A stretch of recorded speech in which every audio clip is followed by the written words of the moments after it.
We flew jet2.com from Manchester to Rome, leaving a day earlier than originally planned to avoid Italian air traffic control strikes. We stayed in the Hotel Traghetto quite close to the port, and of course we now had a full day in Civitavecchia.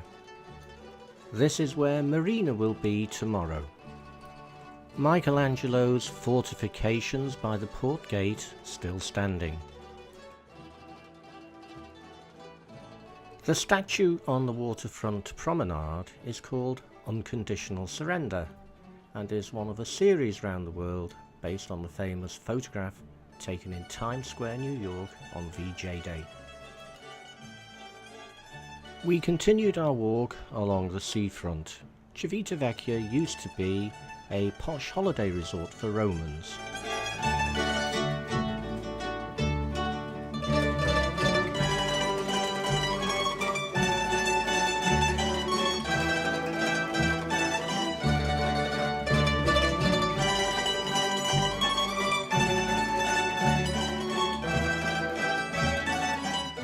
Overnight, Marina sails north to Livorno, which is conveniently close to Pisa and Lucca. We've pre-arranged a private tour with Cheryl and Duane and Jim and Sue. Our driver Andrea takes us first to see the Leaning Tower of Pisa.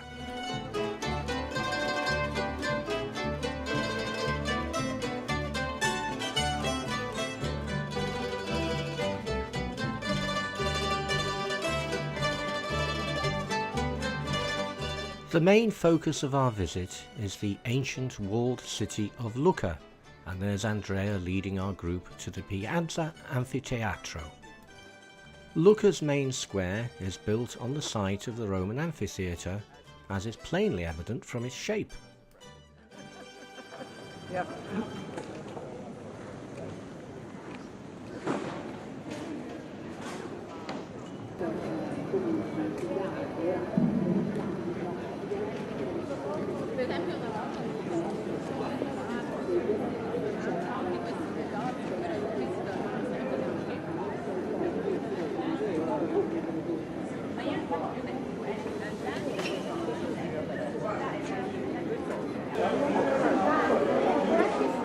Walking through the narrow streets, we pass the Giunigi Tower with oak trees growing on top of it, and the Torre del Ore, the clock tower. The Cathedral of St. Martin was begun in 1063.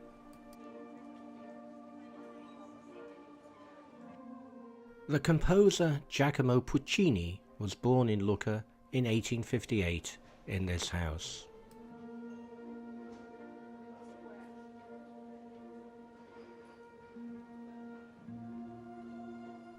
Our next stop is the hilltop village of Monte Carlo, founded in the 14th century by the Emperor Charles IV.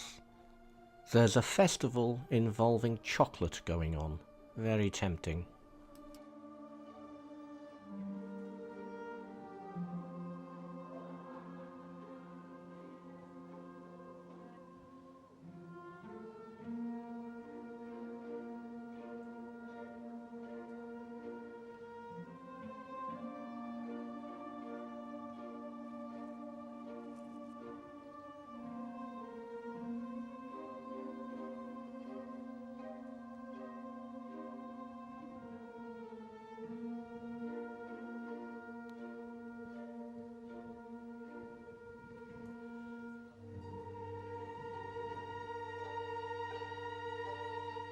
If you're looking for a Tuscan property to do up, Monte Carlo could be the place for you.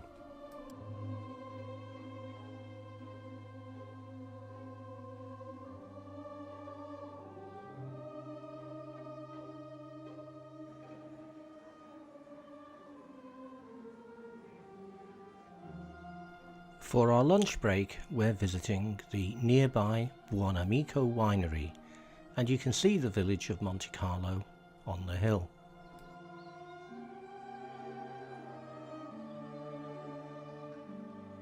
No winery visit is complete without the tasting session.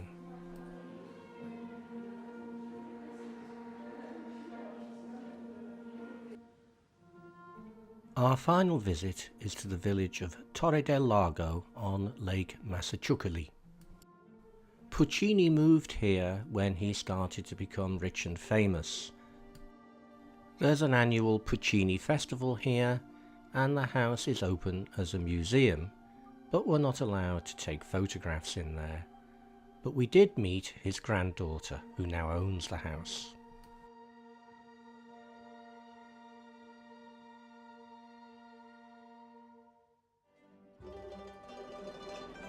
Overnight and a morning at sea, and we're sailing across the Bay of Naples past Vesuvius towards Sorrento. The island is Capri.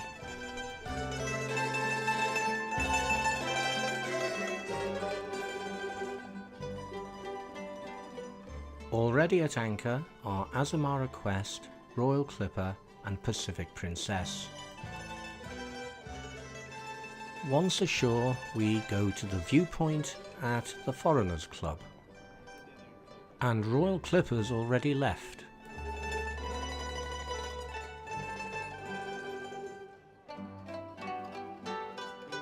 Time for a stroll round the old town.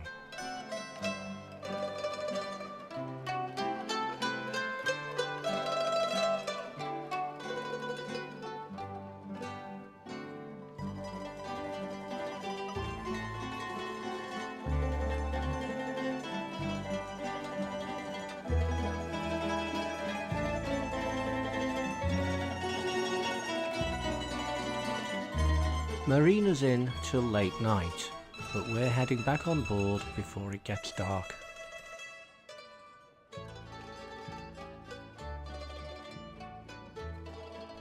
It's only a short hop round the Sorrento Peninsula to Amalfi, where we're anchored the following morning, along with Royal Clipper, which seems to be following us around.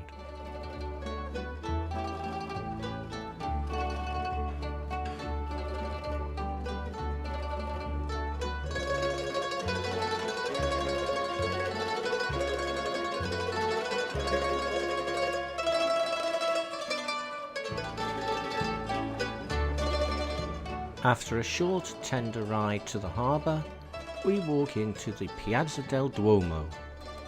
The facade of the Cathedral of St Andrew dates from the late 19th century, but the building was started in the 11th century, and once we get up that big flight of steps, this is the view we have.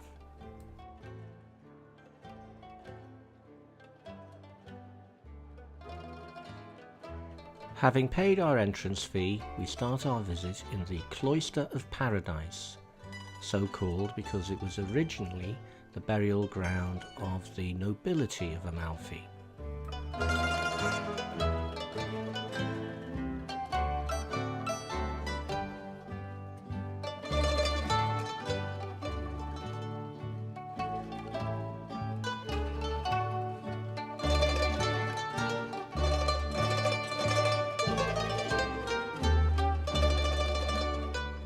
The visit continues in the older basilica which the new cathedral replaced. This is now a museum.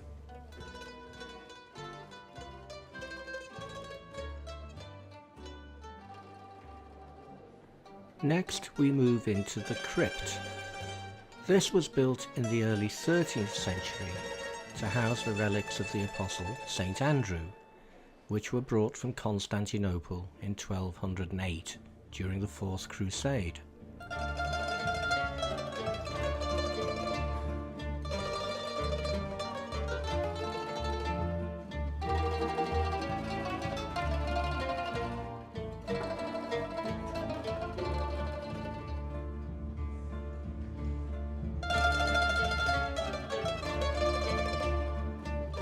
We continue upstairs into the body of the cathedral itself.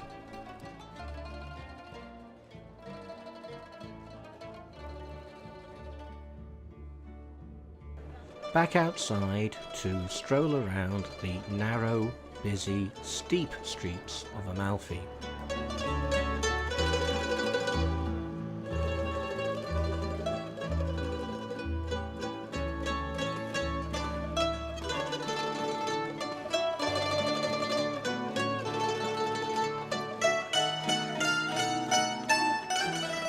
A stroll along the waterfront before we head back on board Marina. Overnight we sailed to Sicily, and in the morning Marina is anchored off Giardini Naxos for our visit to Taormina. Taormina is high up the steep hillside, and getting there involves tendering ashore and getting a taxi up to the town.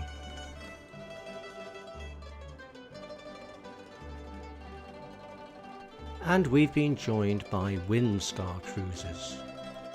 The taxi leaves us just outside the Porta Messina and we enter the old town. The Church of Santa Caterina is at the end of Taormina's main street, Corsa Umberto.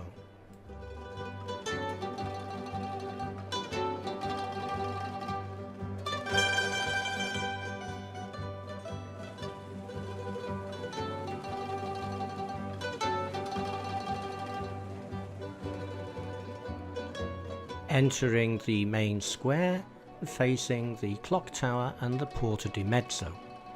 Looking down into the bay, we can see that Royal Clipper has joined us again. Etna partly shrouded in cloud. St. Augustine's Church.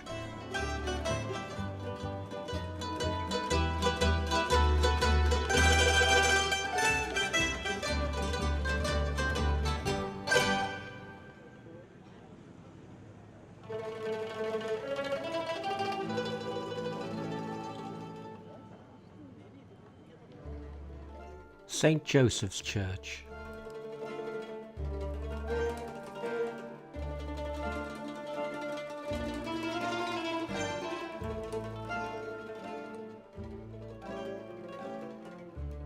Through the Porta di Mezzo is the oldest part of the town.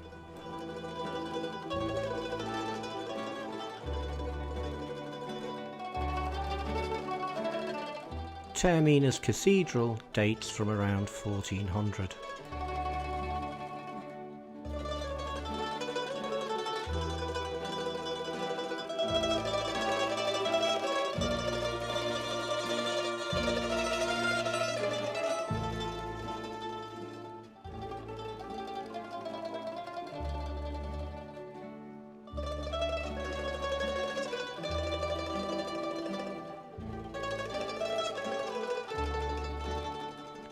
Heading back now to get the taxi back to the ship, and in the evening as we leave Taormina, Etna is beginning to smoke.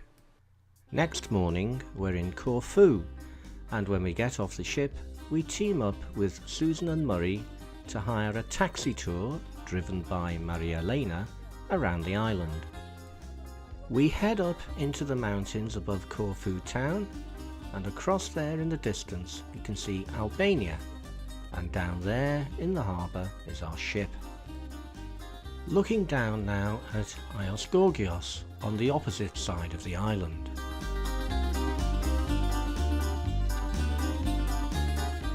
And that is Paleokastritsa.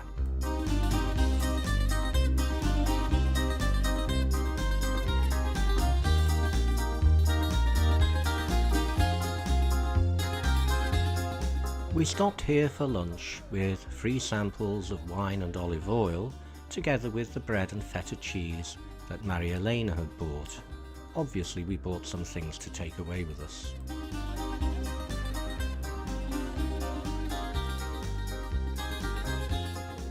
We're heading down now to the coast and the resort of Paleokastritsa.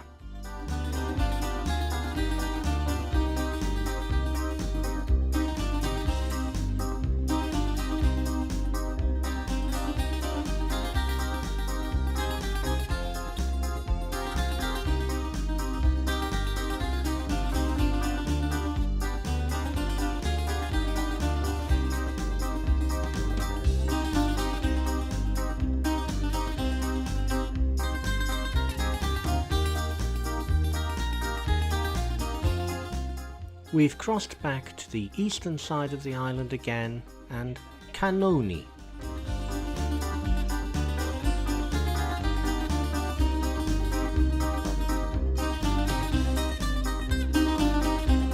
This is right at the end of Corfu Airport's runway, and you can see the runway approach landing lights.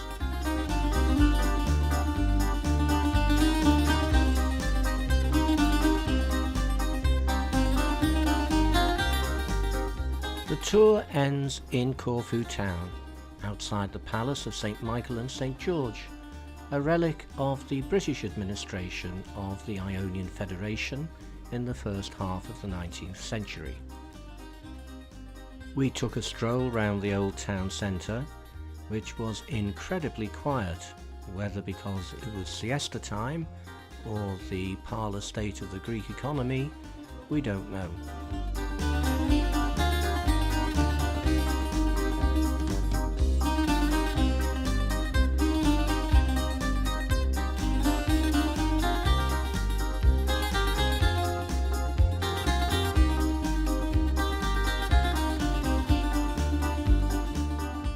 Returning to the space in front of the Palace of St Michael and St George, we can get a view of the famous cricket pitch, also a relic of those days of British administration. Then it's back to the free shuttle bus which stops in front of the Venetian fortress. Kotor in Montenegro is at the head of a long and winding bay. We're sailing in just after sunrise, and for the first time in our 4 visits here, it's going to be a sunny, warm, dry day.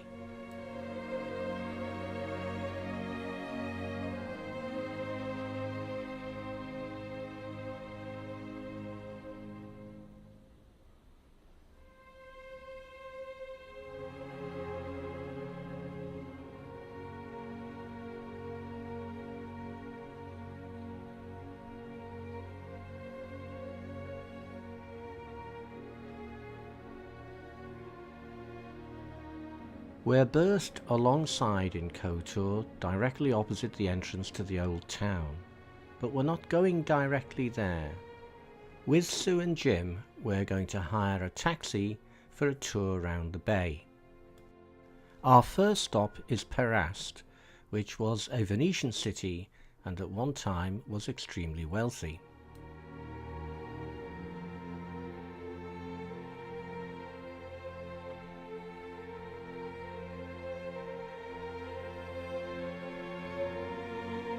Of the 2 islands, the one on the right is an artificial one.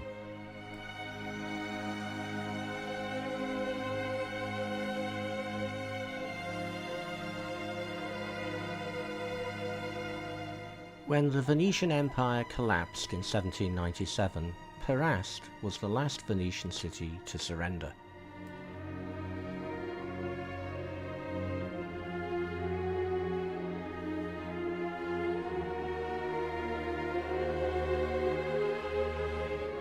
We continue to the Verriga Strait, the narrowest part of the bay, where there are ferries.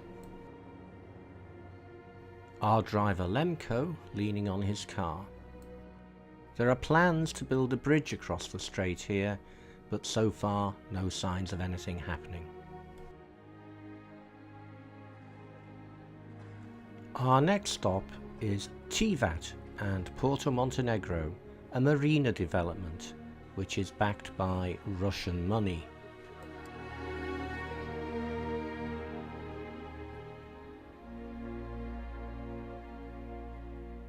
There is still construction work going on here.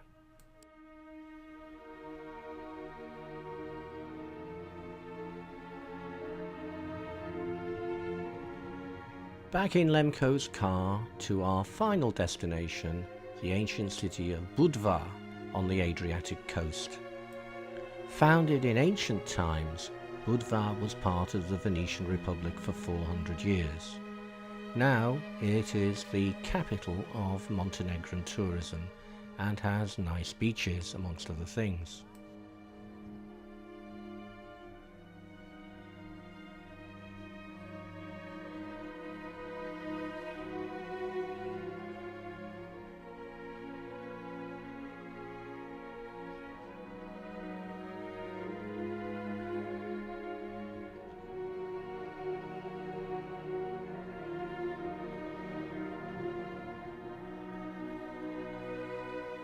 the main gate in the city walls, where we'll be going in a few minutes.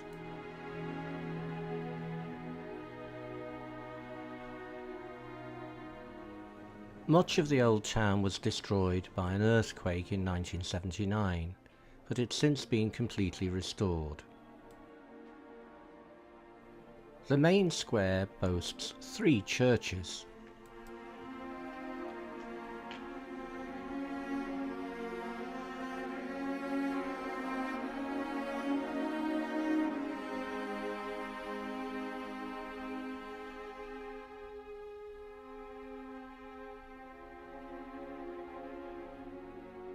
The citadel, in its present form, was built by the Austrians in the 1830s.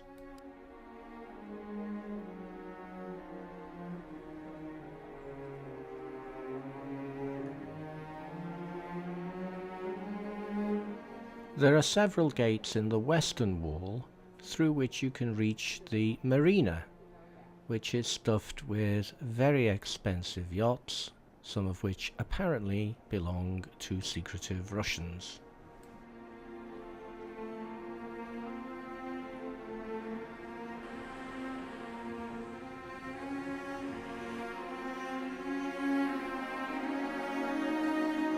On our way back to Kotor, Lemko makes a stop so that we get this great view of the bay and our ship.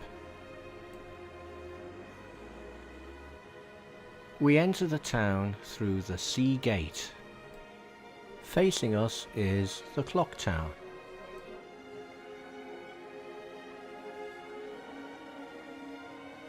The defensive walls climbing up the mountainside.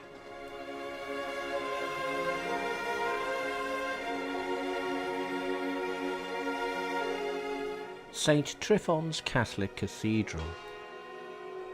The cathedral was badly damaged in the earthquake of 1979, but like the rest of Kotor in this region, has been perfectly restored since.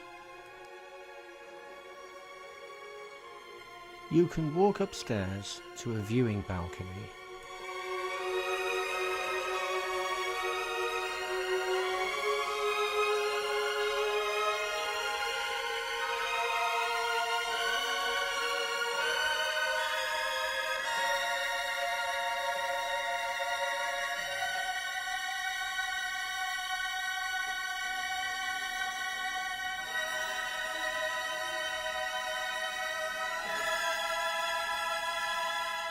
St. Luke's Church dates from 1195. The Serbian Orthodox Church of St. Nicholas dates from only 1909.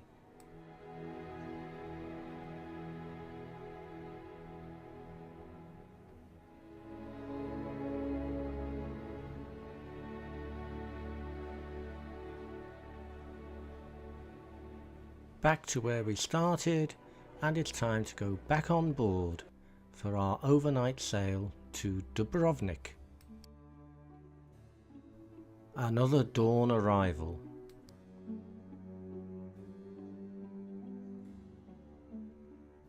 MSC Fantasia and Cunard's Queen Elizabeth are in ahead of us. We took the free shuttle to the Pila Gate and started our tour from there.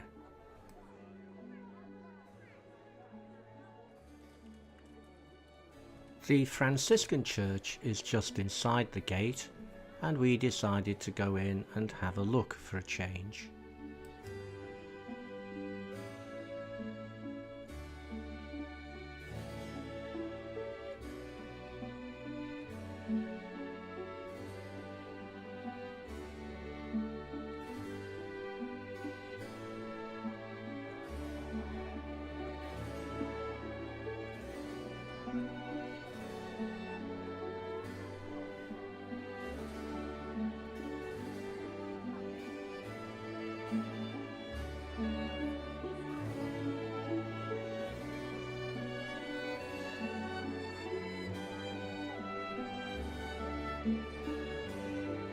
We bumped into our quiz teammates, Marion and Ian, outside the cathedral.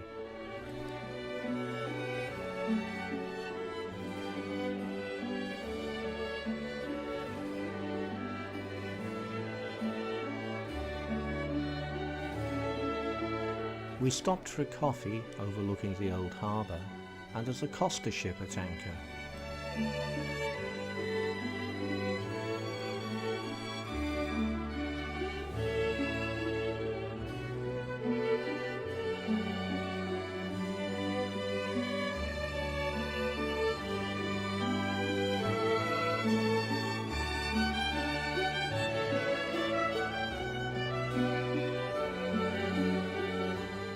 Climbing a steep flight of steps, we get a view over the town, and we're outside the Church of St. Ignatius, the Jesuit church.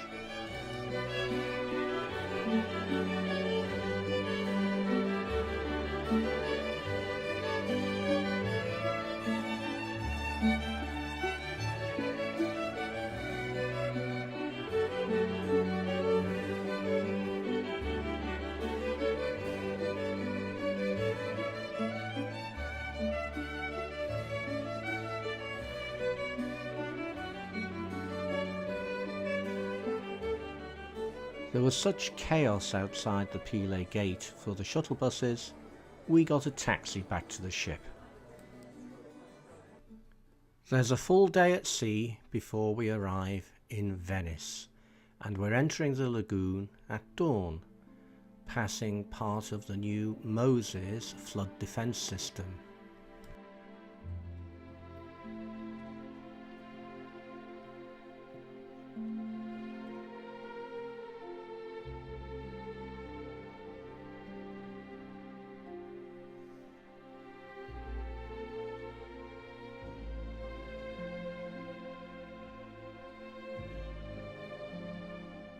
The arsenal coming into view.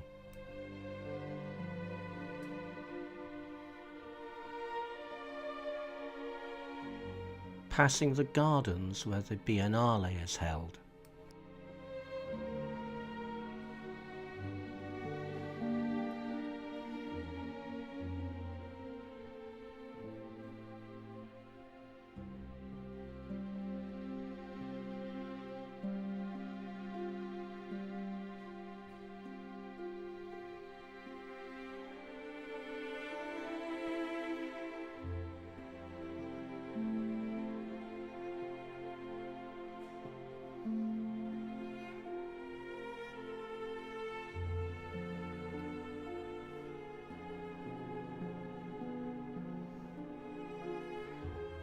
The Doge's Palace and St. Mark's coming into view.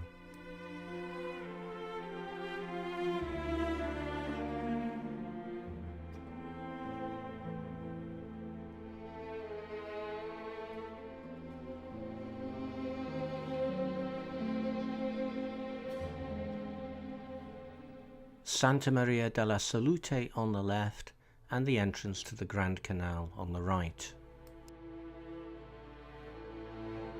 The Bridge of Sighs connects the Doge's Palace on the left to the former prison building on the right.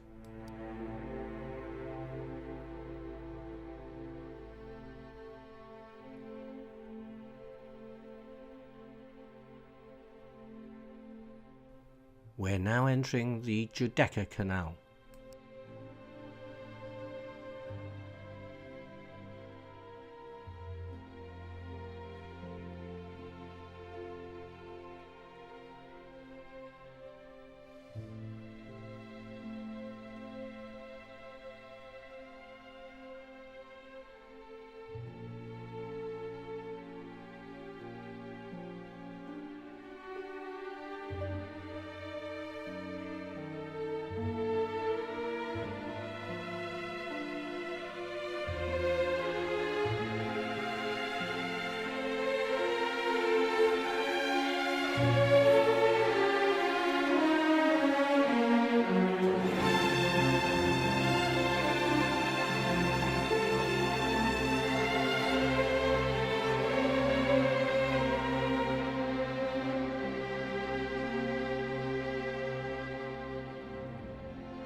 The San Basilio Cruise Terminal.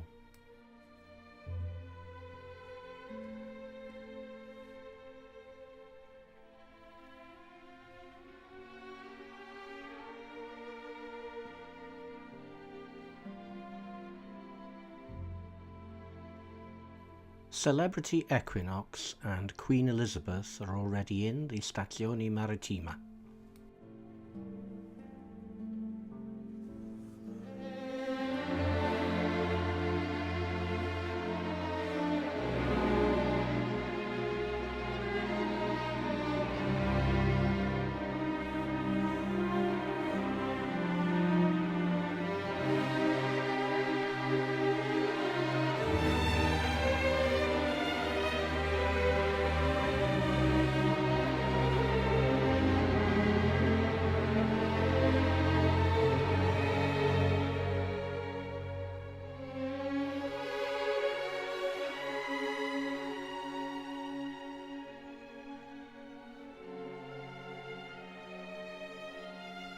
Turning into our berth now. Our plan today is to visit the outlying island of Burano, which we have to get to via Murano. But first we get the People Mover from the cruise terminal to Piazzale Roma, where we pick up our first water bus of the day. The two trains of the People Mover system are hauled around by a cable, rather like a sort of horizontal funicular railway.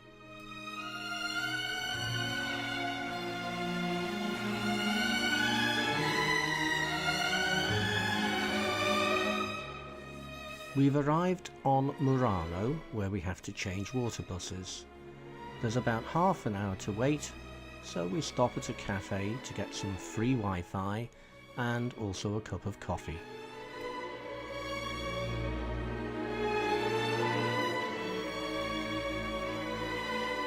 We've arrived on Burano now, and it looks a little different from the main part of Venice.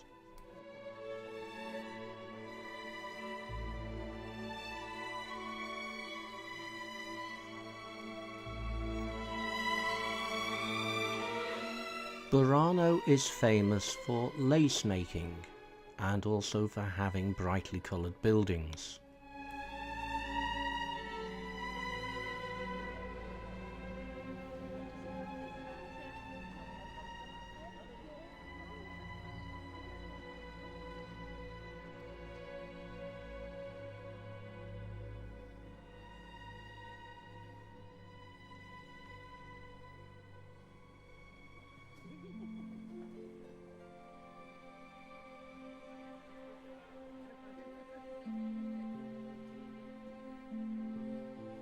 The Leaning Tower of St. Martin's Church.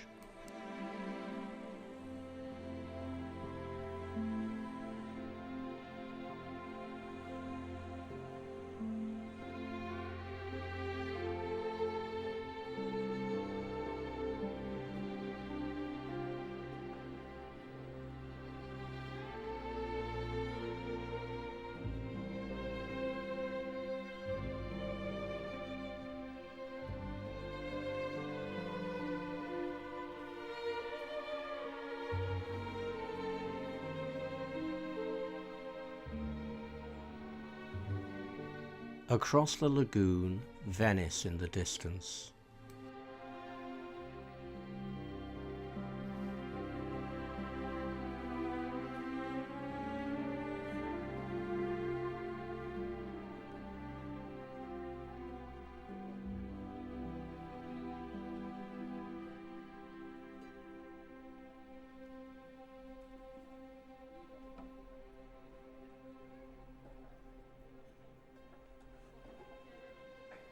We've arrived at a wide street of shops and restaurants.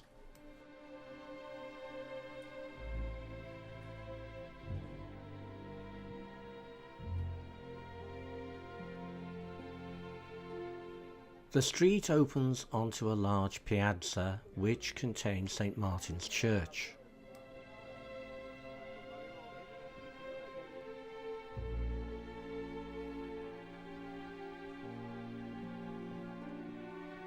Returning to the main part of Venice, we get off the water bus opposite San Michele, the cemetery island, and try to work out what this piece of sculpture is all about. After lunch we go off the beaten track a bit to visit the church of Santa Maria Gloriosa dei Frari, an enormous church. The painting behind the high altar is by Titian, who has an enormous tomb in the main body of the church, as does the sculptor Canova.